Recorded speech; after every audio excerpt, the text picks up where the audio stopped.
Hi guys, welcome back to my channel. So this vlog starts after my offline classes और मैंने रास्ते में ही order कर लिया था बर्गर किंग बिकॉज जब हम ब्रेकफास्ट करने जा रहे होते हैं तो हमें मॉर्निंग में ही एक वाइट बोर्ड लगा होता है, वहाँ पे हमें मेन्यू पता चल जाता है आज का।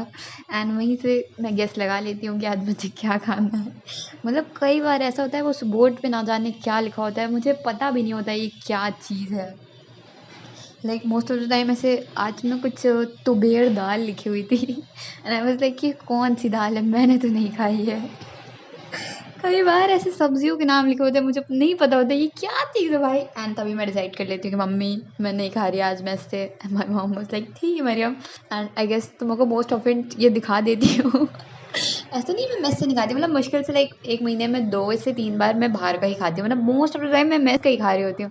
फिर वही ना वो लाइक महीने में तो मैं 1 ही 2 व्लॉग डाल रही होती हूँ, तो उसमें वो वाले सीन्स दिखा देती हूँ, तो तुम्हें ऐसा लग रहा होगा शायद कि मैं बहुत ज़्यादा ऐसे बाहर से खा रही होती हूँ, पर ऐसा कुछ नहीं है। It was just like twice और thrice in a month. And उसके बाद मैंने फटाफट से अपना रिवीजन स्टार्ट किया। सो जैसे कि मैंने तुमको पिछले वीडियो में बताया था कि मैं पीडब्ल्यू से अपनी सारी चीज़ स्पीड अप कर रही हूँ। तो ऐसा होता है ना हमारे ऑफलाइन में कोई एक चैप्टर 1 महीने तक चल रहा होता है, वो चैप्टर मैं ख़त्म कर चुकी होती हूँ, क्वेश्चन प्रैक्टिस करके लेक्चर देख के डन कर चुकी होती हूँ। सो ऑफलाइन क्लासेस अटेंड करने के बाद या तो मैं ऑफलाइन क्लासेस के ड्यूरिंग द ब्रेक रिवाइज करके बस वापस आते ही मोस्ट ऑफ द टाइम अपना ऑनलाइन वाला स्टार्ट कर देती हूँ चीज़ें। लाइक मुझे मेंटरशिप में सब कुछ प्लान होकर मिला होता है कि मुझे कितने लेक्चर कैसे-कैसे देखने हैं, बस वहीं फटाफट स्टार्ट कर देती हूँ। सो अभी क्या हो रहा था, मैं अपने ऑफलाइन मॉक टेस्ट हो चुका था मेरा, उसके बाद हम ये सोच ही चल रहे थे कि next offline mock test 21 days पे होने वाला है, पर नहीं, हमारा जो मॉक टेस्ट 04 था वो एक बार पोस्टपोन हो गया। वो 8 को होने वाला पोस्टपोन हो गया, वो 14 को हुआ। इसकी वजह से हमारा जो सेकंड ऑफलाइन मॉक टेस्ट है उसके और इसके बीच में गैप हो गया सिर्फ 14 डेज़ का। सो इसलिए अब मेरा नेक्स्ट ऑफलाइन मॉक टेस्ट है 29th को। तो मैं ऑनलाइन वाले मॉक टेस्ट के लिए प्रिपेयर कर रही थी जब ये व्लॉग शूट किया था और मैं सेंटर ऑफ मास पढ़ रही थी, पर जैसे हमें पता चला कि अब हमारा नेक्स्ट मॉक टेस्ट तो 29 को ही है, तो फिर से मुझे अपना ऑनलाइन वाला मॉक टेस्ट पॉज़ करना पड़ा सो दैट कि अब मैं ऑफलाइन वाले मॉक टेस्ट के लिए प्रिपेयर करूँ। So lots of struggle but it's okay, not so struggle. मतलब ठीक है, बस थोड़ा बहुत जैसे कोई प्लान आउट करके दे देता है तो चीज़ें सॉर्टेड हो जाती हैं काइंड ऑफ। एंड तो मुझसे काफ़ी सारे लोग ये भी पूछ रहे थे कि आप कौन से मेंटोरशिप में हैं, क्या है। सो मुझे मेरे टारगेट्स ईएम सर देते हैं एंड मुझे मोस्टली वही गाइड कर रहे हैं। सो मैं कुछ ऐसे कर रही थी जब लाइक मैंने अभी रिसेंटली अपनी ऑफलाइन वाली मॉक टेस्ट सर से रिज्यूम कराई थी, तो हम अपना जो प्रीवियस मॉक टेस्ट था लाइक मॉक टेस्ट 1 2 3 4 5 तक मैंने अटेम्प्ट कर लिया था। मुझे 6 से स्टार्ट करना था, अभी करंटली 8 चल रहा था आई गेस। तो मुझे ये भी था कि सर मेरा 1 2 3 4 जब मैंने करा था वो मई जून जुलाई में किया था, उसके बाद से सर मैंने किया नहीं, तो वो वाले चैप्टर्स भी मैं भूल गई हूँ। तो सर मुझे वो भी रीअटेम्प्ट करना है, तो सर ने मुझे टारगेट्स कुछ इसके अकॉर्डिंग दिए थे कि मैं फर्स्ट वाला रिवाइज़ करके रीअटेम्प्ट करने वाली थी और जो 6th वाला था उसके लिए प्रॉपर लेक्चर्स देख के लिए प्रिपेयर कर रही थी। सो तुम में से भी बहुत सारे लोगों ने ये वाली टेस्ट सीरीज़ जॉइन की थी। अगर तुम भी ये वाली प्रॉब्लम फेस कर रहे हो कि तुमने जो मॉक टेस्ट 1 2 3 4 में पढ़ा था वो तुम बिल्कुल ब्लैंक उसको लेकर, तो तुम भी ऐसे कर सकते हो कि अपना जो करंट मॉक टेस्ट है उसके लिए साथ में प्रिपेयर करो, प्लस बैक ऑफ द जो पीछे वाला मॉक टेस्ट है उसके लिए रिविजन के तौर पे लेकर चलो। जैसे सर ने मुझे दिया है पीछे वाला जो मॉक टेस्ट है उसके लिए हर चैप्टर को टू डेज़ दिए हैं रिविजन के लिए, एंड उसके साथ साथ जो करंट वाला मॉक टेस्ट है उसके प्रॉपर लेक्चर्स प्लान करके दिए हैं कि मैं डेली बेसिस पे इतने लेक्चर्स देख लूँगी, प्लस 2 आवर्स हर एक चैप्टर का रिविजन के लिए दूँगी डेली बेसिस पे। कुछ ऐसे करके मैं अपने प्रेजेंट मॉक टेस्ट और प्रीवियस मॉक टेस्ट दोनों को साथ में लेकर चल रही थी। एंड गाइज अगर तुम क्लास 12th में हो तो पीडब्ल्यू ने अभी रिसेंटली एक न्यू बैच लॉन्च किया है विच इज़ प्रवेश साइंस 2024। ये अभी 16 से ही स्टार्ट हुआ है एंड इसमें आपको कंप्लीट CUET 2024 का सिलेबस पढ़ाया जाएगा। And there is another batch which is Parishram 2.0 जहाँ पे आपको complete class 12 foundation plus CBSE board का पूरा सिलेबस पढ़ाया जा रहा होगा। अगर आप परिश्रम 1.0 लेते हैं तो उसके साथ आपको परिश्रम 2.0 फ्री मिलेगा, वेराज अगर आप प्रवेश बैच लेते हैं तो उसके साथ आपको परिश्रम 1.0 प्लस परिश्रम 2.0 दोनों का फ्री एक्सेस मिलेगा। एंड इन दोनों ही बैचेस का प्राइस इज़ जस्ट 2000 रुपीज़। यहाँ पे आपको इंडिया की बेस्ट फैकल्टी मिल जाएगी जो पूरा सिलेबस कवर करी होगी CUET के लिए for like each subject, physics, chemistry, mathematics, biology, English, computer science and physical education as well. यहाँ पे आपको लाइव लेक्चर्स मिल रहे होंगे इंग्लिश में, like Hindi English mix language में। लेक्चर वाइज आपको DPP मिल जाएगी जिसमें 70% ऑब्जेक्टिव और 30% सब्जेक्टिव क्वेश्चन हुआ करेंगे और आप अपने कोई भी डाउट भी क्लियर कर सकते हैं थ्रू द डाउट इंजन। तो अगर आप ये बैचेस ज्वाइन करना चाहते हैं तो मैं इनकी लिंक्स डिस्क्रिप्शन में डाल दूँगी, you can just check it out and you can use my coupon code which is MT150, तो आपको एडिशनल 150 रुपीज़ ऑफ मिल जाएंगे इन बैचेस पे। So ya here I am doing electrostatics in film. तुम लोग मुझसे पूछ रहे थे आप ये कैसे करती हैं, प्रिंटेड नोट्स भी लेती हैं, लिखती भी हैं। सो इट्स लाइक मैं प्रिंट करा लेती हूँ अपने notes and like lecture slides को ही ऐसे 9 वाला साइड कट करके प्रिंट करा लेती हूँ। इनिशियली मैं ब्लैक एंड वाइट कराती थी, फिर लाइक एमआर सर की राइटिंग थोड़ी सी ऐसे गंदी गंदी सी होती है, मतलब सर थोड़ा सा ऐसे रफ वे में लिखते हैं, तो उनके नोट्स ना वाइट कराओ तो अक्सर वो सर की जो राइटिंग होती है वो कहीं कहीं उड़ जाती है, बहुत लाइट हो जाती है। सो उसमें दिक्कत आती थी, इसलिए हम ब्लैक एंड वाइट नहीं कराते थे। पर अब जहाँ से हम कराते थे वो अंकल ने बताया उन्हें दिक्कत होती है ब्लैक एंड वाइट करने में, लाइक उनका प्रिंटर ख़राब होने लगा ऐसा समथिंग कुछ, तो अब हमें स्पेशली वाइट में ही कराना पड़ता है।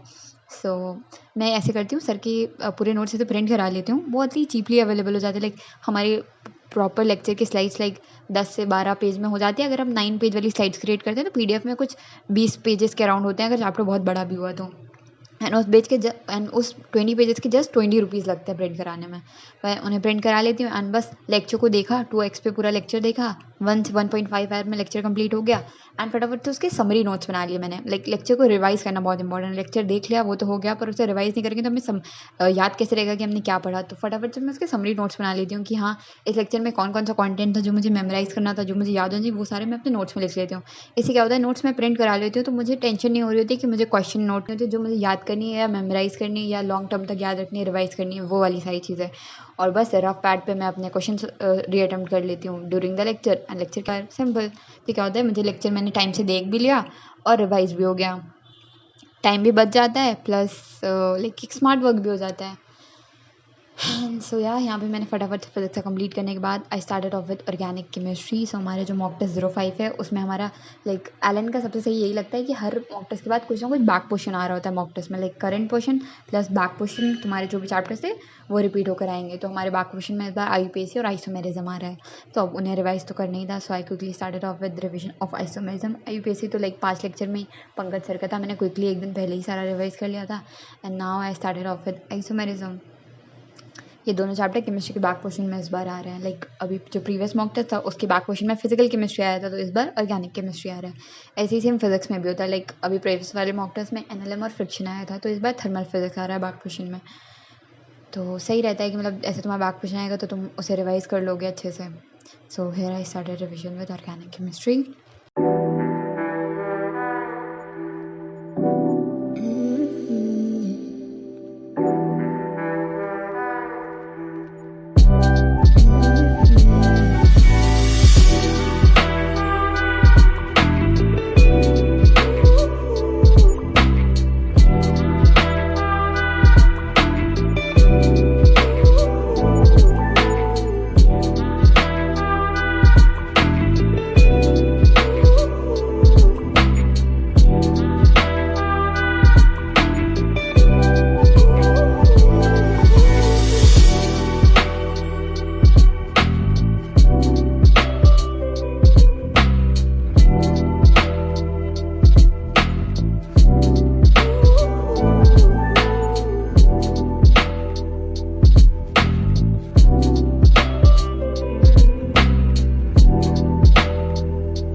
So yeah guys, this was all about today's video. Meet you guys in the next one. Till then, goodbye and have a great day ahead.